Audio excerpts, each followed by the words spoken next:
तो जय हिंद दोस्तों, एसपी क्लासेस आपके लिए लेकर आया है एक नया टेस्ट। ठीक है, इससे पहले हमने लगभग 10 से 12 टेस्ट है वो कर लिए हैं। ये हमारा लगभग 13वां टेस्ट है। तो ये जो एसएससी जीडी की फरवरी के अंदर 2025 के अंदर परीक्षा हो रही है उसके लिए बहुत ही इंपॉर्टेंट है। अभी आपको शायद प्रीवियस ईयर पेपर से तैयारी करनी चाहिए, डेली मॉक टेस्ट लगाने चाहिए। इस क्लास की जो पीडीएफ है वो आपको मिलेगी एसपी क्लासेस 01 टेलीग्राम पर। आप इस टेलीग्राम को सर्च कर लेना, और यूट्यूब है वो आपको पता ही है एसपी क्लासेस, तो इसको ज्वाइन करना नहीं भूले भाई। हम जो करेंगे ना वो सारे के सारे क्या करेंगे, शिफ्ट वाइज, ठीक है, और सारे के सारे शॉर्ट ट्रिक के साथ होगी। आप एक टेस्ट को मेरे साथ लगा करके देखिए, आपको पता चलेगा कि हाँ इस लेवल के क्वेश्चन को इस लेवल से करना ही चाहिए। ठीक है, तो चलिए हम स्टार्ट करते हैं। ये जो पेपर रहने वाला है वो रहने वाला है 23 फरवरी 2024, 23 फरवरी 2024 शिफ्ट नंबर 3। और ध्यान रखना इसी प्रैक्टिस सेट से आपके 23 फरवरी 2025 शिफ्ट 3 में क्वेश्चन है वो सेम टू सेम पूछे जाएंगे। तो चलिए स्टार्ट करते हैं हम हमारे पहले क्वेश्चन से। और क्वेश्चन ज़्यादा हार्ड नहीं आते भी एसएससी के अंदर, तो तुम ये मत सोचना कि सारे के सारे इजी क्वेश्चन है, सारे के सारे इजी क्वेश्चन नहीं है। ठीक है, क्वेश्चन सारे ही इजी होते हैं। क्वेश्चन क्या होते हैं, सारे ही इजी होते हैं, लेकिन हमें उनको कम टाइम के अंदर करना होता है। ठीक है, अगर कम टाइम के अंदर कर लिया तो अच्छी बात है भी। ठीक है, तो चलिए स्टार्ट करते हैं हम हमारे पहले क्वेश्चन से। और पहला क्वेश्चन आपके सामने लिखा हुआ है कि यदि 15 पुरुष एक घर को 18 दिनों में बना सकते हैं तो 12 पुरुषों को उसी घर को बनाने में कितना दिन लगेंगे। तो देखो भाई 15 पुरुष हैं, 15 पुरुष एक घर को 18 दिन में बनाते हैं, यानी एक घर को, फॉर्मूला तो याद है ना आपको, M1 D1 H1 बटे W1 और बराबर होता है M2 D2 H2 बटे W2। यानी M का मतलब कितने आदमी लगे, कितने दिन लगे, कितने घंटा लगे और कितना काम हुआ। तो 15 पुरुष एक आदमी एक घर को 18 दिनों में बना सकते हैं, तो 12 पुरुष उसी घर को मान लो X दिन में बनाते हैं। तो काट दो भी इसको, 15 गुणा में 18, ये 12 इधर गुणा में है, इधर आते ही भाग में, और बन जाएगा X। 3 से काटेंगे 3 चौके 12 और 3 पंजे 15, 4 से काटेंगे इसको तो भाई 2 से काटेंगे 2 दूनी 4, 2 नीम 18, 9 पंजे 45 बटे 2, 45 बटे 2 का मतलब ऑप्शन नंबर सी के साथ चले जाएंगे। 22.5 दिनों में इस काम को कंप्लीट कर देंगे। ठीक है, तो आई थिंक क्वेश्चन आसान है भी। चलो आगे वाला देखो, लेकिन आपको कम टाइम में करना है। किस टाइम में करना है, कम टाइम में करना है, ये ध्यान रखना। क्वेश्चन सारे ही आसान आएंगे लेकिन हमें कम टाइम में करना है। देखो जे के और एल मिलकर एक पुस्तक 20 दिनों में पूरी कर सकते हैं, यानी जे के और एल मिलकर के एक पुस्तक को 20 दिनों में पूरा करते हैं। जे और के मिलकर उसी पुस्तक को, जे और के मिलकर उसी पुस्तक को 25 दिनों में पूरा कर सकते हैं। कितने दिनों में, 25 दिनों में पूरा कर सकते हैं। एल उसके उसी पुस्तक को कितने दिनों में पूरा कर सकता है। तो बताओ भाई एल उसके उसी पुस्तक को कितने दिनों में पूरा कर सकता है। तो कैसे करेंगे भाई, देखो इन दोनों का एलसीएम लेंगे, कितना आएगा 100, कितना आएगा 100। इसका मतलब इसकी स्पीड तो 5 है और इसकी स्पीड 4 है, जस्ट भागी तो देना है हमें। ठीक है, यदि इसकी स्पीड 5 है, इसकी स्पीड 4 है, तो जे के एल तीनों की 5 है, जे के की 4 है। अब जे के की 4 है तो एल की कितनी होगी भाई, एल की 1 होगी, बची हुई 1 किसकी होगी, एल की। एल की स्पीड कितनी है 1। बताओ 1 की स्पीड से 100 काम करेगा, 1 की स्पीड से 100 काम करेगा तो कितने दिनों में कर देगा, 100 दिन में। कितने दिनों में, 100 दिनों में। ठीक है, ऑप्शन नंबर सी सही हो जाएगा। इससे आगे वाला प्रश्न देखिए भी करके। ठीक है,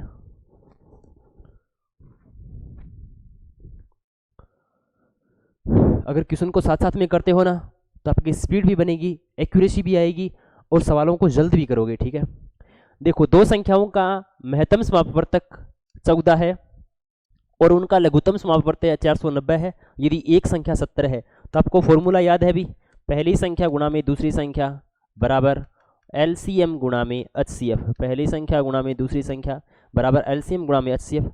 पहली संख्या कितनी है भी 70, दूसरी संख्या हमें ज्ञात करनी है।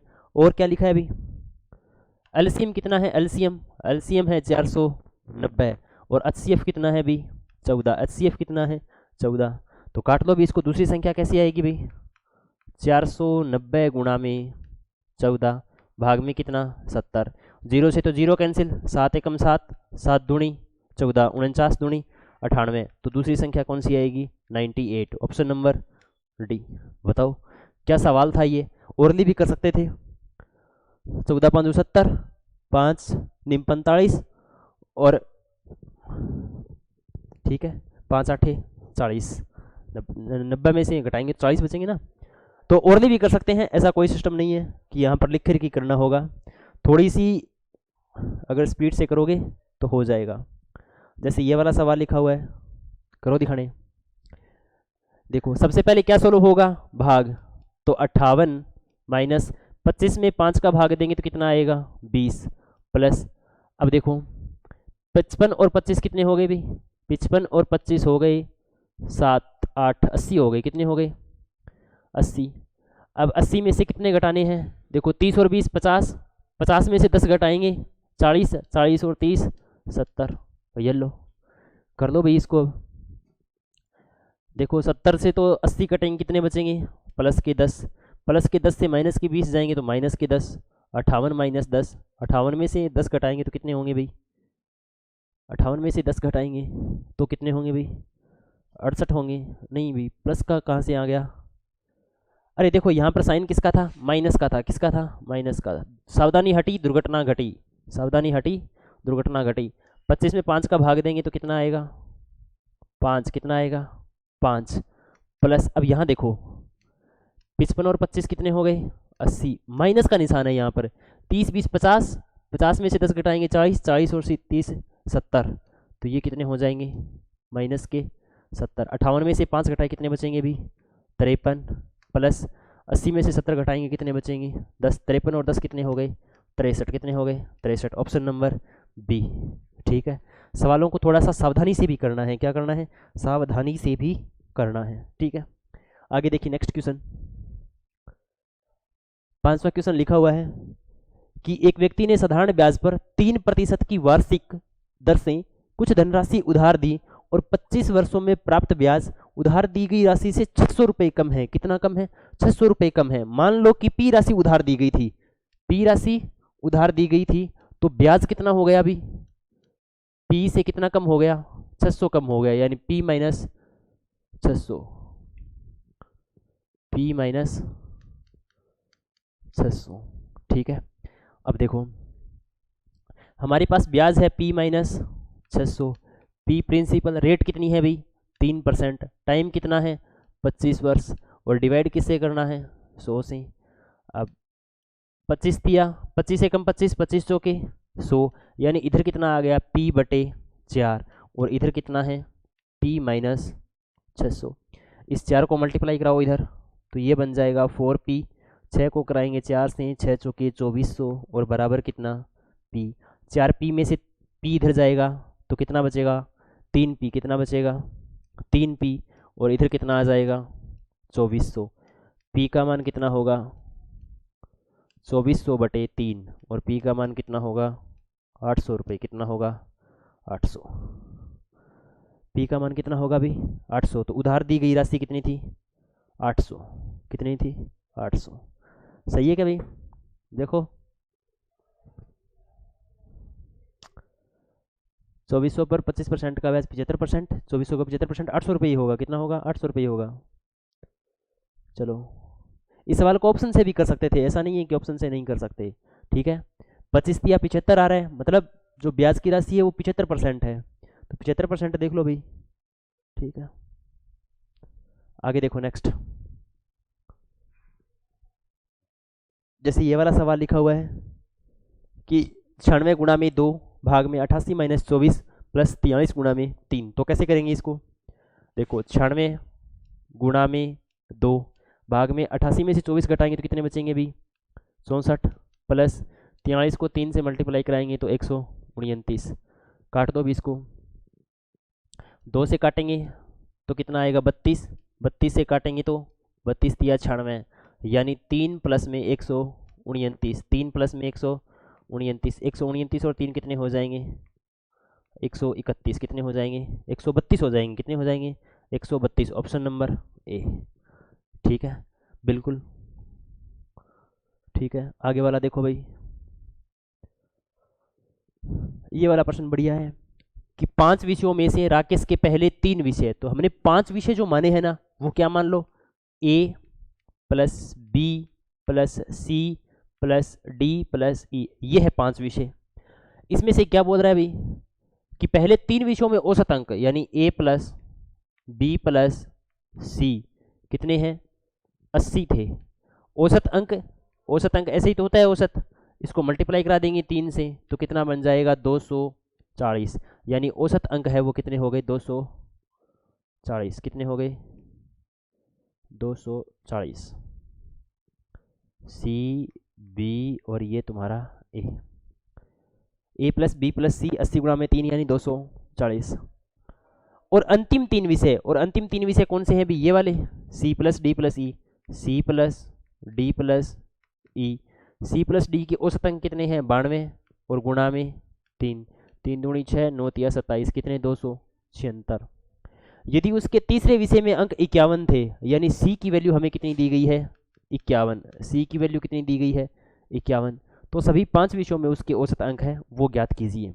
तो देखो यदि मैं इन दोनों को जोड़ूं तो क्या बनेगा, A plus B plus C plus C plus D plus E, यही तो बनेगा। यदि मैं एक सी को इधर भेज दूं तो माइनस का सी, और माइनस का सी मतलब माइनस के कितने 51, तो इन दोनों के योग में से हमें क्या करना है 51 घटाने हैं, यानी 240 प्लस में 276, जोड़ दो 6 7, पहले 51 घटा भी सकते हो भी, 7 और 3 10 11 और 516, 516 में हमें कितने घटाने हैं 51 घटाने हैं, तो कितने बचेंगे 455, कितने बचेंगे 455, यानी ए प्लस में बी प्लस में सी प्लस में डी प्लस में ई की वैल्यू कितनी आ गई 455, कितनी आ गई 455, 455 आ रही है क्या, अभी जोड़ के देखो इसको दोबारा, क्या हो गया 465 आ रही है क्या, तो देखो भाई 11 में से 5 के 6 बचेंगे, कितना आ रहा है 465, कितना आ रहा है 465। अब ये तो हो गया, देखो इनका योग क्या हो गया, इनका योग औसत निकालने के लिए इसको किससे भाग देना है 5 से, इसको भी किससे भाग देना है 5 से, तो देखो 465 में 5 का भाग देंगे तो 5 नीम 45 और 5 दिए 15, 93। ऑप्शन नंबर कौन सा आता है डी, कौन सा आएगा डी, ठीक है। आगे वाला देखिए, अनिल एक मेज को 20% की हानि पर बेचता है, अनिल एक मेज को 20% की हानि पर, तो 20% की हानि मतलब 20% कितना होता है अभी 1/5, यानी 5 रुपए की कोई वस्तु है तो वो इसको कितने में बेचेगा 4 रुपये में बेचेगा, कितने रुपए में बेचेगा, यानी उसका सीपी यदि 5 रुपये है तो एसपी कितना होगा 4 रुपये होगा।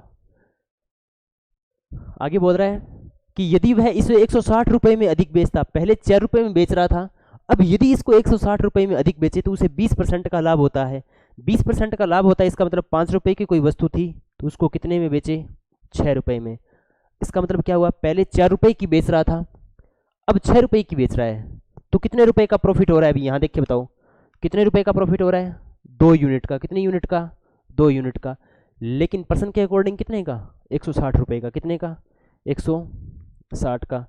अब बताओ भी यदि 2 यूनिट की वैल्यू 160 है तो 1 यूनिट की वैल्यू कितनी हो जाएगी 80, कितनी हो जाएगी 80, 2 यूनिट की वैल्यू 160 है तो 1 यूनिट की वैल्यू कितनी हो जाएगी 80।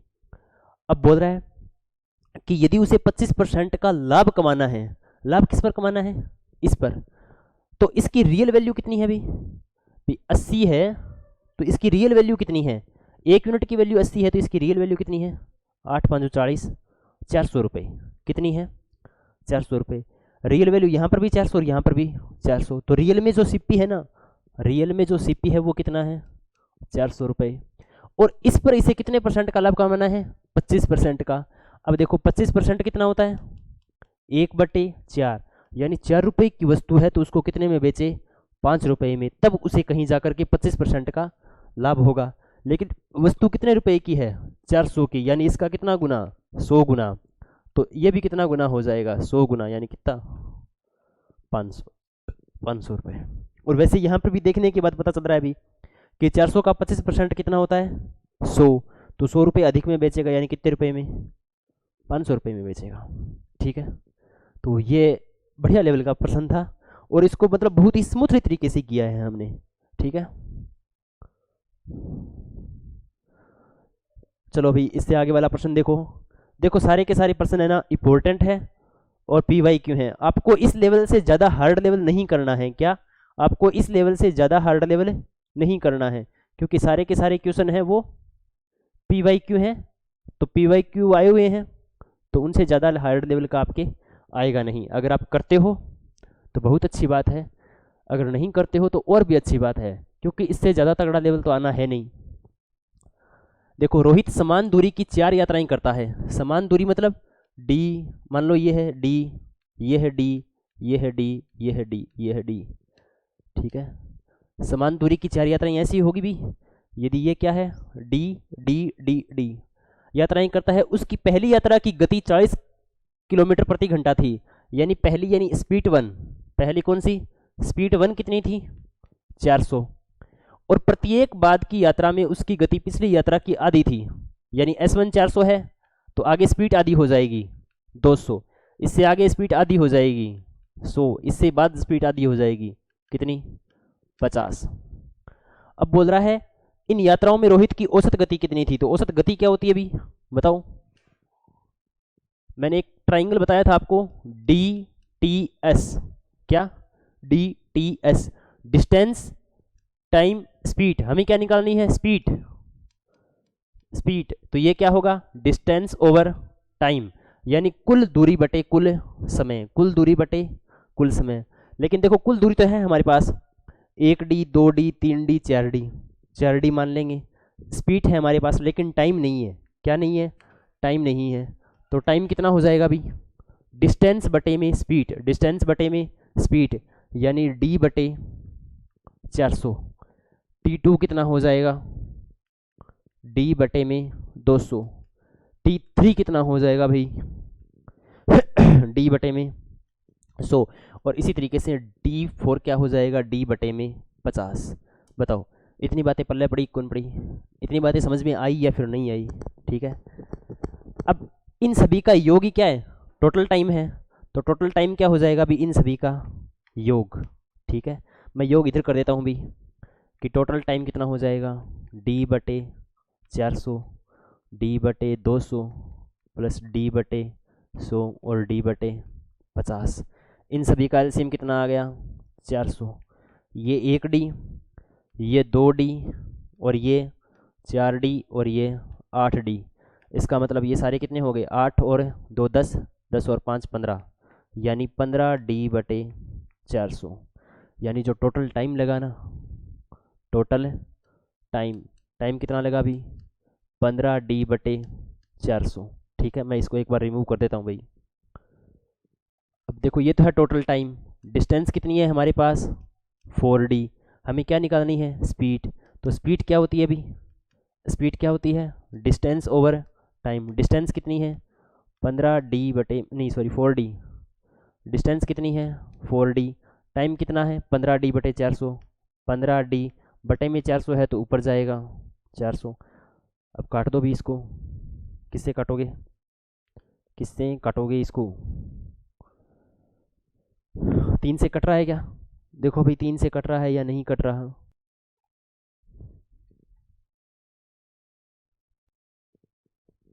देखो भाई आगे इसको 5 से काट दो, 5 दिया 15, 5 दिया 15 और 5 8 40, डी से डी कैंसिल, 8 चौके यहाँ कितना बच गया 4 गुणा में 80 बटे 3, 8 चौके 32, 320 बटे 3, ऑप्शन नंबर डी। कौन सा ऑप्शन नंबर डी। ठीक है, बढ़िया सवाल था, लेवल का था। लेवल का तो क्या था मतलब थोड़ा सा कैलकुलेशन थी। ठीक है, और आपको फॉर्मूला याद रखना है अभी किससे डी टी एस से, किससे डी टी एस से। डिस्टेंस निकालनी हो तो टाइम और स्पीड का मल्टीप्लाई, टाइम निकालना हो तो डिस्टेंस और स्पीड का डिवीजन, स्पीड निकालनी हो तो डिस्टेंस और टाइम का डिवीजन। ठीक है, आगे देखिए इससे अगले वाला प्रश्न, ये बढ़िया प्रश्न है अभी, बढ़िया तो क्या है 10 सेकंड का क्वेश्चन है। एक मिश्रण में पानी और दूध का अनुपात, किसका पानी और दूध का अनुपात 8:21 है। कितना? 8:21 है। यदि इसमें पानी से 26 लीटर अधिक दूध है, कितना लीटर अधिक है अभी? 26। कितना है? 26। कितना अधिक है? 26 लीटर अधिक है। हमारे अकॉर्डिंग कितना है? 13 यूनिट। कितना अधिक है? 13 यूनिट। इसका मतलब 1 यूनिट की वैल्यू कितनी? 1 यूनिट की वैल्यू कितनी? 2। हमें क्या पूछा है? तो मिश्रण में दूध की मात्रा, मिश्रण में दूध की मात्रा, तो मिश्रण में दूध की मात्रा कितनी है अभी? 21 यूनिट। यदि 1 यूनिट की वैल्यू 2 है तो 21 यूनिट की वैल्यू कितनी होगी? 21 दूनी 42। कितनी? 42। Option number D. ठीक है, मतलब कितनी देर का क्वेश्चन था ये? सोच सकते हो अभी आप। अगर आगे वाला क्वेश्चन देखो, 140 में कितना न्यूनतम मान जोड़ा जाना चाहिए कि वह 5 और 6 दोनों से पूर्णतः विभाजित हो? जब भी ऐसा प्रश्न आए कि वह दोनों से पूर्णतः विभाजित हो तो हमें क्या करना है? इन दोनों का एलसीएम, इन दोनों का एलसीएम। तो 5 और 6 का एलसीएम कितना आएगा? 30। अब 30 का भाग किस में देना है? 140 में। किस में? 140 में। तो 120 तक तो चला जाएगा, फिर कितने होने चाहिए अभी? 150 होने चाहिए। ये ऐसे देख लो, 0 से 0। अब 14 में 3 का भाग तो नहीं जाता है, लेकिन 14 में क्या जोड़ें कि 3 का पूरा पूरा भाग चला जाए? 1 जोड़ें, 0 0 हटाया था हमने तो 1 0 और लगा दो। कितना? 10। मतलब मैथ्स नंबरों के साथ खेलोगे ना तो ही मैथ इंप्रूव हो सकती है, दूसरा कोई तरीका नहीं है मैथ्स इंप्रूव करने का। देखो जैसे मैंने किया ना, 5 के 30, 30, 140, 3। अब भाई 140 में 30 का भाग देना थोड़ा सा कठिन है, कठिन नहीं है लेकिन थोड़ा सा। हमने क्या किया? 0 हटा दिया। 14 देख लिया, 1। अब वो 0 हटाया था वो वापस लगा दो यहाँ पर 10। ये अपने मन की बात है, ठीक है, लेकिन ऐसा कोई रियल में कोई तरीका नहीं होता अभी, लेकिन हम कर सकते हैं ऐसा। ठीक है, आगे वाला प्रश्न देखो। एक वस्तु का अंकित मूल्य 4800 रुपये था, लेकिन दुकानदार ने 18% और 20%, 18% और 20% की दोहरी छूट दे दी, यानी 4800 रुपये था। ठीक है, 18% की छूट दे दी, इसका मतलब उसने रुपए कितने लगाए थे? 82। 20% की छूट दे दी, इसका मतलब रुपए कितने लगाए थे? 80। देखो 2 0 से तो 2 0, 1 0 से 1 0। ठीक है, बाकी आप काट लेना भाई इसको। इसका सही उत्तर आएगा ऑप्शन नंबर बी, 3148.8। ठीक है, गुणा ही करना है और तो क्या ही। चलो ये वाला प्रश्न बताओ भाई, क्या लिखा हुआ है कि किसी वस्तु का अंकित मूल्य 1850 रुपये है, यदि प्रतिशत की छूट दी जाती है। कितने प्रतिशत की छूट दी जाती है? 60% की। बस यहीं से खेल स्टार्ट कर दो अपना। यदि 60% की छूट दी जाती है, छूट कितनी? 60%। 60% का मतलब कितना? 3/5। इसका मतलब एम आर पी कितनी थी? 5 रुपये। तो छूट कितने की देगा? 3 की। तो बेचेगा कितने में? 2 रुपये में। लेकिन ये बोल रहा है कि अंकित मूल्य 1850 है, हमारे यहाँ अंकित मूल्य कितना है? 5, लेकिन ये बोल रहा है कितना? 1850। तो ये इसका कितना गुना है? अभी भाग दे के चेक कर लो। देखो 5 तिया 15, 5 7 35, यानी 370 गुना है। ये इसका कितना गुना है? 370 गुना। तो ये भी कितना हो जाएगा? 370 गुना। 37 दूनी 74, कितना? 740। Option number D. चुटकियाँ बजाते ही क्या हो गया? सवाल हल हो गया। बताओ, इस स्पीड से प्रश्नों को हल करने के लिए लगातार साथ जुड़ करके ही कर सकते हैं। अगर मेरे साथ जुड़े रहोगे तो इस तरीके की स्पीड है वो सीख जाओगे। ठीक है, चलो भाई आगे वाला बताओ। 30,000 रुपये, कितने? 30,000 रुपये का मूलधन 7% वार्षिक चक्रवृद्धि ब्याज पर उधार लिया जाता है और 2 वर्ष मिश्र धन ज्ञात कीजिए। तो एक तो तरीका है फॉर्मूले का, ये लगाओ कि CI बराबर P इंटू 1 प्लस R/100 की पावर T, और इसको ऐसे लिखो 30,000 गुणा में 100 गुणा में 107/100, और फिर इसका उत्तर हल करो। ठीक है, लेकिन एक इसका दूसरा तरीका भी आता है। देखो उसे बोलते हैं ट्री मेथड। क्या बोलते हैं? Tree method. और ट्री मेथड क्या कहता है कि देखो आपके पास 30,000 रुपये हैं। कितने? 30,000 रुपये हैं। ध्यान से देखना इसको, 30,000 रुपये हैं और 7% वार्षिक चक्रवृद्धि ब्याज लग रहा है, यानी इस पर पहले साल कितना लगेगा? 7%। तो कितना बनेगा भाई? 7 या 21, कितना? 2100 रुपये। कितना? 2100 रुपये। अब देखो जब बारी आई दूसरे साल की, कितने साल की? दूसरे साल की जब बारी आई तो ब्याज इस पर भी लगेगा, कितना, 2100 रुपये। और ब्याज ये है ना, इस पर भी लगेगा, इस पर कितना लगेगा अभी, 7% कितना हो जाएगा, 7 एकम 7, 7 दूनी 14, 147 रुपये। ब्याज कितना हो जाएगा, 147 रुपये। अब टोटल ब्याज कितना हो गया अभी, 2 2 4,000, 4,347 रुपये। ब्याज कितना हो गया, 4,347 रुपये। और मूल राशि कितनी थी, 30,000, जोड़ोगे तो कितना हो जाएगा, 34,347। अब देखो इस तरीके से है ना, आप कुछ भी निकाल सकते हो। अगर क्वेश्चन में बोले पहले वर्ष का साधारण ब्याज निकाल सकते हो, ओनली दूसरे वर्ष का ब्याज निकाल सकते हो, और प्रश्न ये बोल दे कि दोनों वर्षों के ब्याजों का अंतर, दोनों वर्षों के ब्याजों का अंतर, तो आप अंतर भी निकाल सकते हो। कुछ भी पूछे इस मेथड से निकल सकता है, ठीक है। तो आप सिर्फ वही चीज़ें सीखें जो सही हो, आपको ज़्यादा मतलब ज्ञान नहीं लेना, ठीक है। आपको क्या लेना है, छोटी सी नौकरी लेनी है, ठीक है। तो ये तरीका क्या है, बेस्ट है। चाहे एग्जामिनर कुछ भी पूछ ले, इस तरीके से निकल करके ही आएगा, ठीक है। आगे वाला क्वेश्चन देखो। क्वेश्चन में लिखा हुआ है कि 90 परिणामों का औसत 38 है, यदि प्रत्येक परिणाम 4 से घटाया जाता है। भाई परिणाम चाहे 4 से घटाया जाए, चाहे 4 से बढ़ाया जाए, या 4 से गुणा किया जाए, या 4 से भाग किया जाए, जो प्रत्येक संख्या के साथ संक्रिया लगाई जा रही है, वही संक्रिया किसके साथ लगाई जाएगी, औसत के साथ लगाई जाएगी। किसके साथ लगाई जाएगी, औसत के साथ लगाई जाएगी। अब देखो 4 घटाया जा रहा है, तो औसत में से 4 घटा दो। 38 में से 4 घटाओगे, 38 में से कितना घटाओगे, 4, तो कितना आएगा, 34। कितना आएगा, 34। ऑप्शन नंबर बी हमारा क्या रहने वाला है, बिल्कुल सही। आगे वाला देखो। एक शंकु की ऊंचाई 15 सेंटीमीटर है, यह है शंकु, ठीक है, यह है शंकु, और इस शंकु की ऊंचाई कितनी है, 15 सेंटीमीटर, और उसके आधार की त्रिज्या यानी आर का मान कितना है, 14 सेंटीमीटर। आर का मान कितना है, 14 सेंटीमीटर। शंकु का आयतन बोला है, तो शंकु का आयतन कितना होता है, 1/3 पाई आर स्क्वायर एच। कितना होता है, 1/3 पाई आर स्क्वायर एच। तो 1/3 का तो 1/3, पाई की वैल्यू 22/7, आर कितना है अभी, 14, और ऊंचाई कितनी है, 15 सेंटीमीटर। 7 से काट दो, 7 दूनी 14, 3 से काट दो, 3 पंजे 15।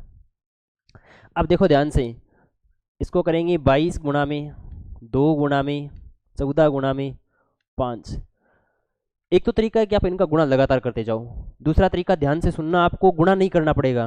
देखो ध्यान से, 5 दूनी 10 गुणा में 14 गुणा में 22, 22 को लिखा मैंने 2 गुणा में 11 गुणा में 14 गुणा में 10, 14 दूनी 28, 14 दूनी 28 गुणा में 11 गुणा में 10। 28 को 11 से मल्टीप्लाई कराना है, ये तो बताया था ना आपको कि 28 को किससे कराना है, 11 से। तो 8 का तो 8, 8 और 2 10 सिफर हासिल लगी, 1 2 और 1 3, कितना 308 गुणा में कितना 10, 3080, ठीक है। अपनी टेक्निक को सुधारो, ठीक है। आगे वाला देखो। यदि किसी संख्या के 25% में से, तो 25% का मतलब कितना, 1/4। हमने संख्या क्या मान ली, x, और x का कितना 1/4 में से 75 घटाया जाता है, तो 1225 प्राप्त होता है। कितना प्राप्त होता है, 1225। तो x/4, 1225 में क्या जोड़ देंगे भाई, 75, तो कितना बन जाएगा, 1300। कितना बन जाएगा, 1300। x/4 की वैल्यू कितनी, 1300। x का मान कितना आ जाएगा, 1300 गुणा में 4, x का मान कितना बन जाएगा, 5200। कितना बन जाएगा, 5200। कौन सा ऑप्शन, ऑप्शन नंबर डी, ठीक है। इसी तरीके से आगे वाला क्वेश्चन देखिए भाई। इट इज़ मैक्सिमम रीच्ड, ठीक है। देखो भाई बोर्ड भी लगता है थक गया। आगे वाला 18वां प्रश्न देखो अभी क्या लिखा हुआ है। एक बल्ब के विक्रय मूल्य और क्रय मूल्य का अनुपात हमें दिया गया है। देखो ऐसे प्रश्नों को है ना कर सकते हैं। क्रय मूल्य कितना क्या होता है अभी, CP, और विक्रय मूल्य क्या होता है, SP। अनुपात कितना है, 20:25। हमें बोल रहा है कि लाभ कितने का होगा, बताओ। 20 रुपये की वस्तु को 25 रुपये में बेचोगे, कितने रुपये में? 25 रुपये में। तो कितने रुपये का लाभ होगा? 5 रुपये का। और किस पर होगा? 20 पर। परसेंटेज निकालने के लिए गुणा में 100, 0 से 0, 2 से काटेंगे 5, 5 5 25। कितने परसेंट का प्रॉफिट है? 25% का। Option number B. क्या ऑप्शन नंबर है? बी। आगे वाला देखो, मोनाली की मासिक आय 18% कम हो जाती है, उसकी मासिक आय लगभग कितने प्रतिशत की वृद्धि की जानी चाहिए ताकि वह फिर से अपने मूल मासिक आय के बराबर हो जाए? 18% कम हो जाती है। कितनी हो जाती है? 18%। मतलब 100 से कितनी हो गई? 88 हो गई। कितनी हो गई? 88। हमें अपनी वापस मूल पर जाना है। क्या करना है? वापस 100 पर आना है। तो कितने बढ़ाने होंगे भाई? 12 बढ़ाने होंगे। और 12 किससे बढ़ाने होंगे? 88 से। परसेंटेज निकालने के लिए गुणा में 100। अब काट दो इसको 4 से। 4 तिये 12 और 4 दूनी 22, यानी 300/22। 300/22। 22 से कम 22, 8 बच गई और 22 तिया, ये क्या हो गया अभी? मोनाली की मासिक आय 18% कम हो जाती है, उसकी मासिक आय लगभग कितने प्रतिशत की वृद्धि की जानी चाहिए? तो लगभग कितनी हो जाएगी भाई? लगभग 22 से कम 22, 80 बच गई। तो 22 चौके 88, यानी 13 के आसपास आना चाहिए।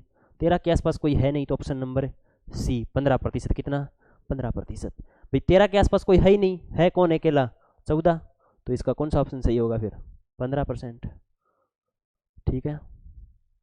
ऐसे एग्जामिनर भी सवाल क्या दे देता है? थोड़े थोड़े अजीबो गरीब दे देता है।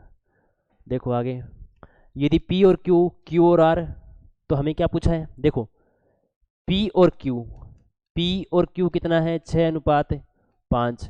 और Q और R कितना है? 3:4।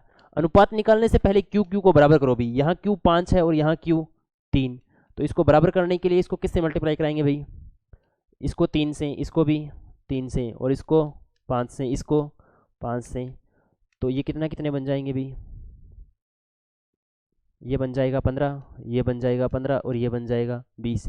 यानी P तो कितना है? 18 और Q कितना है? 15 और R कितना है? 20। हमें क्या पूछा है? Q। क्या पूछा है? Q। तो Q बटे में P प्लस में R। Q कितना है भाई?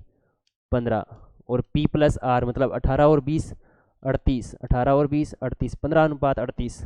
Option number D. ठीक है। ये थे सारे के सारे 20 क्वेश्चन लो, जो लगभग हमने 30 मिनट में पूरे कर लिए हैं। ठीक है। मैंने तो समझाया है आपको 30 मिनट में। ठीक है। और कैलकुलेशन मैंने छोटे छोटे शब्दों में की है।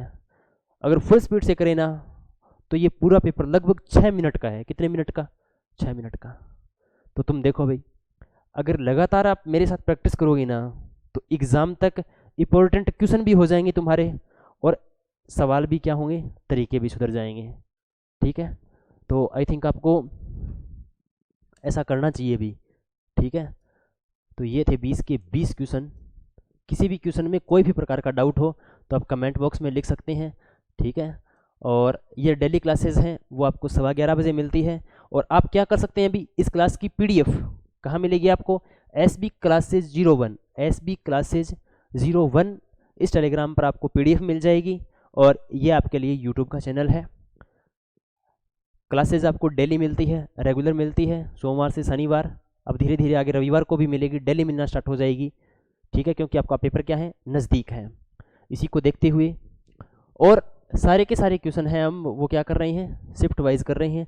इसके अलावा मैं आपको बता दूं भाई, अगर कोई बच्चा अभी भी SSC GD की तैयारी कर रहा है और उसकी फिजिकल या वीक है, तो आप क्या कर सकते हो? सिंपली इस नंबर पर कांटेक्ट कर सकते हैं और आपको एक बेस्ट एकेडमिक सेशन मिलने वाला है, जिसमें पूरी की पूरी टेस्ट सीरीज के तहत तो आपकी तैयारी होती है, मेंटरशिप बढ़िया मिलेगी और फिजिकल और बढ़िया तरीके से करवाया जाएगा आपको। तो बाकी मिलते हैं नेक्स्ट क्लास के अंदर। आज की क्लास के लिए थैंक यू। जय हिंद, जय भारत।